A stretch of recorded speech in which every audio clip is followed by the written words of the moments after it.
And welcome back once more to the TV studio here at UEG Week 2022. My name is Jonathan McRae, and this is our second Grow With Us Rising Star Awards session here in the TV studio.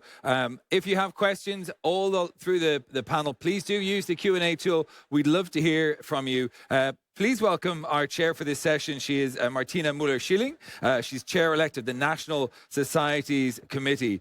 And these awards are given to the most promising and exciting scientists who are achieving already quite a lot at a young age. Isn't that right, Martina? That is right. And I'm very proud to say that we have examples of rising stars here with us in the audience. So this is our Madam President, Elena Cortes-Pinto. She has been a rising star. And of course, she is still a rising star. So you see how many opportunities UEG has to offer. There's Joost Drent with us. He is the chief editor of our journal. And he said receiving this award made a huge difference for him. And that is something that really was so much appealing to me, to see that this award makes a huge difference. There's Silvio Danese, Rising Star recipient in 2005, Research Prize 2019. And you see again, he's chair-elect of the Research Committee right now. Yeah. So these are all these many possibilities. And there's Rose Poe. She's a Rising Star 2020, so a very recent one. And she is now in the Young Talent Group and in the Equality and Diversity Task Force. And we are so proud that UEG has these opportunities for us all. Absolutely, and my understanding is the Rising Star Award is one of the first awards that came around in UEG. UEG, of course, celebrating 30 years today, and it's brilliant to see the talent that has, I suppose, been catapulted by this award here in the room. So, Joost, Elena, you're all very welcome. There are two rising stars that unfortunately can't make it here with us for this session. They are Maya Thiele, who's a hepatologist from Denmark, and Lisette Rivero Sanchez, who is an endoscopist and gastroenterologist from Spain. You can watch Maya's talk on demand on the platform until November 17th. And if you don't catch it then, all of the content from UEG Week will be found on the UEG library. Lisette wants to say to everyone that she would love to be here, but she is passing on the happy news that she is 36 weeks pregnant, and as such, she is prioritizing something else rather than being here with us for UEG Week. So the very best of luck with that, Lisette, and thank you so much for your application, and congratulations on the Rising Star Award. Before we bring in this next generation, I suppose one of the things that I really wanted to say is it is fantastic to hear about all of the opportunities that are available to people. We've been hearing about them this morning. If you're here with us, have a look at the MyUEG area online, the MyUEG website area in the website, and find out about opportunities that are available to you. So let's hear about some of those people who have benefited from these opportunities. They are the next generation of rising stars. Please welcome Salvatore Piano from Italy, Gianluca Bellino from Italy, Fotis Sambaziotis from the UK, and David James Tate from Belgium. You're all very welcome. Congratulations, gentlemen. Thank you. Let's start with you, Salvatore. How did you feel when you learned that you were a Rising Star 2022? So thank you, Jonathan. First of all, good morning, everybody. Well, when I received the notification, I was quite excited, because the UEG Rising Star is really a prestigious award. Looking at the previous awardees, such as those that Martina mentioned before, but all the others are really successful researchers. And nowadays, most of them are recognized as worldwide experts in their field. And to be at their side is something quite emotional.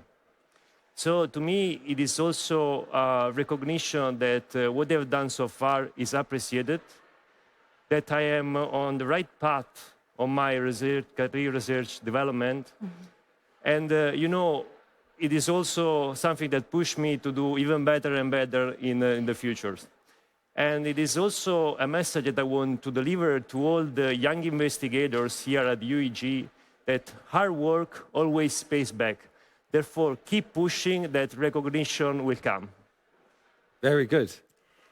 Salvatore, you're a hepatologist like me, and so I'm really lucky to see how much you have advanced the field. And I've cited you before I know you.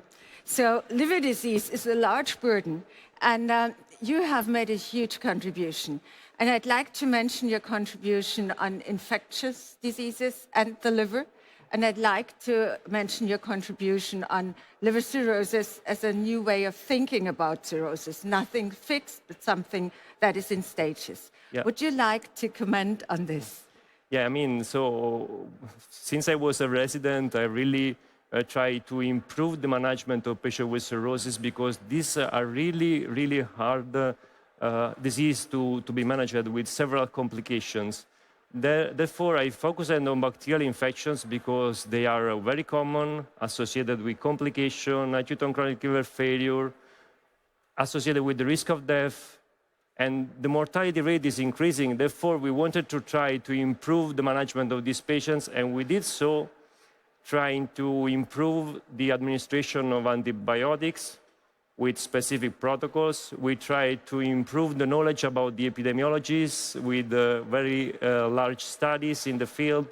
And also we try to stratify the risk of mortality in these patients. Then my other fields that I'm interested in is the systemic complication, acute and chronic liver failure and acute kidney injury. And we were able to prove that to change the definition of acute kidney injury, to improve the management, to administer early effective treatment. And nowadays, this type of managing the patients has been established as the standard of care. But there is still more to do, and we are focusing on that. You've been working on a paradigm change in liver disease. Thank you so much. Martina, we'll move now to Gianluca. Congratulations, Gianluca, as a Rising Star Award. You have received an activity grant last year for the development of European guidelines, and you seem to navigate these UEG opportunities quite well. Can you tell us a little bit about your approach and some tips for anyone who wants to advance at UEG? Well, thank you. I should be grateful to the society for this great opportunity. My advice could be actually summarized in a simple acronym. I would say ACT. In other words, awareness. Be aware of the opportunities that UEG offers. Just navigate the website and explore the activities of the young group, for example. There are many out there waiting for you to apply. Then choose. Choose what you want to do to change things. So choose your target project and look at gaps in literature, something that can provide new information for changing practice, or something that can contribute to your development. And then choose the activity that suits your project best for the UEG. Last, the team. So T for team. Have a group working with you on something. I must be grateful to the European Society of Coloproctology, the European Crohn's Colitis Organization. They helped me to look at working in very nice groups. And for the SSI guideline projects we're working on, I'm leading in for the ECP, but it's a joint project with the European Association of Endoscopic Surgery, Surgical Infection Society of Europe, European Specialist Nurse Organization, and most importantly, we have UEG and patients on board. So I think that could be a nice summary. And the bottom message would be, keep trying. I've failed a lot of applications, a lot. But still, I'm an enthusiast. So I try to not to lose my enthusiasm. I think anyone who has their own acronym deserves an award, don't they? That's fantastic. ACT, ACT. Thank you. So this was fantastic career advice for everybody who wants to start. This is very important so that we find the next rising stars and inspire the next talents. So Gianluca, you're a surgeon, and we are so happy to have surgeons here with us within UEG. So yes, this is very important. You're very busy as an abstract presenter and with your Rising Star talk. What is your current project? Because I was so excited to saw a hot topic with a hot title. The title was called Haute Couture of the Microbiome, and I just have to say I liked it so much. Thank you. So I need to say that I'm from Italy, but I consider myself a European surgeon. I've been training in Napoli. I've been moving then to London, Valencia in Spain, Barcelona. So I got a lot of mentors, a lot of colleagues and friends. Thanks to them, we are delivering a lot of exciting stuff. But I could not do it alone by myself. So one of the most interesting field that I'm exploring are surgical site infections. What we usually do is to use mechanical bowel preparation, oral antibiotics, intravenous antibiotics, and we completely forgot about the microbiome, which is now taking an important central role also in prevention of infections. So my current project is one randomized controlled trial on prevention of surgical site infection. We do different treatment, oral antibiotics alone, and versus oral antibiotics and mechanical bowel prep. The most interesting thing is it's an international trial, but we are also taking samples to assessing the microbiome of each patient. In other words, we want to see the effect of the microbiome on the response to treatment, rather than only the treatment affecting the microbiome. So I think this is really fascinating. Also, I love IBD. And another project I want to highlight is we're about to launch a new database to assess the impact of surgery on fertility, delivery, and pregnancy in IBD patients. So I think that will offer very nice insights about this important topic. Last, in the optimization of patients is very important. So we are also thinking about new ways of optimizing the patient journey through surgery. And we're thinking about anxiety as a factor to be implemented into the current enhanced recovery after surgery pathway. Thank you so much. These are all very hot topics. It's infection microbiome, databases, and patient pathways. Thanks a lot. Thank you. Fotis, you had a talk yesterday about organoids from cholangiocytes. So everybody of us who does ERCPs and, sees this biliary tree from the inside, sees the dramatic inflammation going on, thinks there must be a solution. We have to find a way to repair it. And I think you have found one, and you are on the way to even develop that better. Could you elaborate on that? Absolutely. Thank you so very much for this opportunity. I'm very honored to be here. As you know, my focus is on bile duct disease. These are horrible diseases. They affect the children. They affect young adults. There's a very high risk of cancer, as you mentioned. However, for most of these diseases, the only solution is liver transplantation. And liver transplantation is not a good solution because we know that there's always much higher demand for organs than there is supply. So our focus in the lab is trying to address this challenge. We try, as you mentioned, to take bile duct cells, grow them in the lab, and either grow artificial bile ducts or inject them in damaged livers to repair these livers. Oh. We have shown... That's cool. Absolutely cool. I'm pleased you like it. So we have shown that this works in the lab. We have shown that this works in animal, and this is where the field was. What I think we're particularly proud of is that for the first time in the world, we were able to inject now these cells in human livers that we maintained alive outside the body and be able to repair the bile ducts in these organs. The other thing that's quite cool is that using this approach, we shift a little bit the paradigm. Up to this point, using cells to repair an organ, what is called cellular therapy, was thought that was something that can be used instead of liver transplantation. Right. For the first time, we've shown that we can use the cells to repair a human organ outside the body, which could potentially be transplanted, increasing the supply of organs available for transplantation. You know, as an intensive care doctor, I have patients every day waiting for an organ. And you could also bridge this waiting time. So this is really great opportunity for the future because you are combining the important topics of organized, personalized medicine and tissue regeneration and tissue repair. This is absolutely fantastic and will be the future, I'm very, very sure.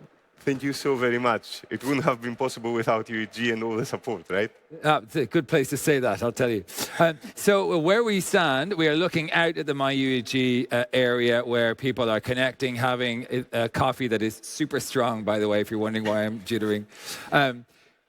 What are the sort of connections that you make at a meeting like this, Fotis? Who do you meet, and is this meeting important for networking collaboration that's at the core of great science? It is critical. I think I wouldn't have been able to achieve anything unless it was for such meetings. And there are multiple levels. One level is mentorship.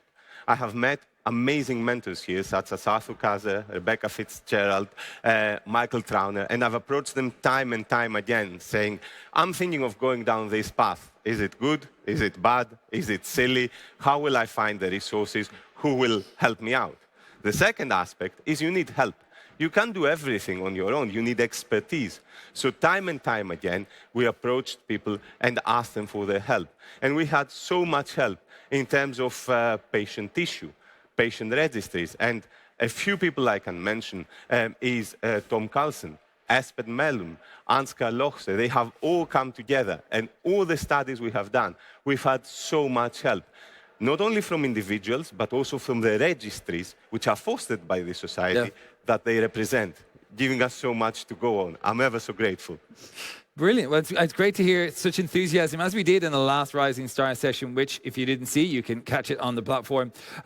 David, you have quite the record in UEG opportunities. You see something, you go after it, and you get it. Tell me a little bit about some of the things that have helped you grow professionally, from the oral free paper prizes, travel grants, National Scholar Awards, and now the Rising Star Award. Yeah, thanks very much. And again, an honor to be here. And thanks very much to UEG for making all this possible. Yeah, that's true. I'm just thinking back to the first interaction I had with UEG. I think it was a summer school. A really fantastic initiative from UEG to bring loads of young GIs together, get them talking, get them socializing and sharing ideas. That was the start of it. And then indeed, I think it's been said multiple times, those opportunities are out there. You have to go out there, you have to look them up, you'll fail a couple of times, and then maybe you'll get one of them, and this will start you on your journey. And certainly, I think one thing that UEG does really well is support people in session. Like, you present an abstract, and there's a group of people, maybe 6 or 7 people present an abstract in a session, and then there's a prize. And it's always a bit competitive to get that prize, and it makes you maybe want to work a little bit harder at it. So these are the sort of things I really appreciated from UEG in that regard. But also, if you support young people who are really, trying their best to break into a field, to come to a meeting like this, with National Scholar Award, for example, travel grants from places, like I was in Australia for quite a bit, and it's pretty expensive to come to these meetings from Australia. And so maybe you get some sponsorship, but it really does help in your way of coming. And then the networking is opened up, the interaction is opened up, the mentorship is opened up. So yeah, all of those things were very important to me in getting to where I am today, and I'm very grateful to UEG for them. I am very grateful that we all have the privilege to listen to your groundbreaking research, which is really for the future and for everybody and for us to help others. So we heard about infections, liver diseases, microbiome, surgical, medical interventions, new therapies, personalized tissue repair, new strategies for transplantation. And now you come in, I guess, with big data and platforms that we could use for polyp characterization. And you had a talk in a session called Man Against Machine. I think it's always man with machine, but that obviously was the discussion. What was your contribution to artificial intelligence and endoscopy? So actually, I came at it from the other angle. I'm coming from the human perspective, and I don't like man against machine, like human against machine, I think is a better title. But we have for a long time, I think, in the last few years, in endoscopy seen the development of this artificial intelligence black box. We're going to detect polyps. And I'm not sure anybody really knows what direction that's going to go in. One thing's for sure, it works. But one thing's for also sure, we don't know the legal implications. We don't understand really anything about the ethical implications of using it. So we have been working on the other side of the coin in the human interpretation of polyp cancer, especially. So it's actually done pretty poorly. From what minimal data is out there, people doing endoscopy aren't really able to tell whether there is cancer in a polyp or not with any degree of certainty. Right. So it is almost 100% sure that in the future, artificial intelligence will improve the space, but we're not there yet. So we were kind of working on, and the presentation I gave yesterday was pulling together psychological theory a bit to help people make decisions, simplify a problem, and we have a huge amount of data now on what makes polyps morphologically, what they look like, what makes them cancer, and combining those two approaches really has helped us educate young endoscopists, we've shown that, and educate even experts as to how to characterize polyps for cancer more. And a huge benefit of that is that patients get a really bad deal if they get their early cancer polyp managed badly.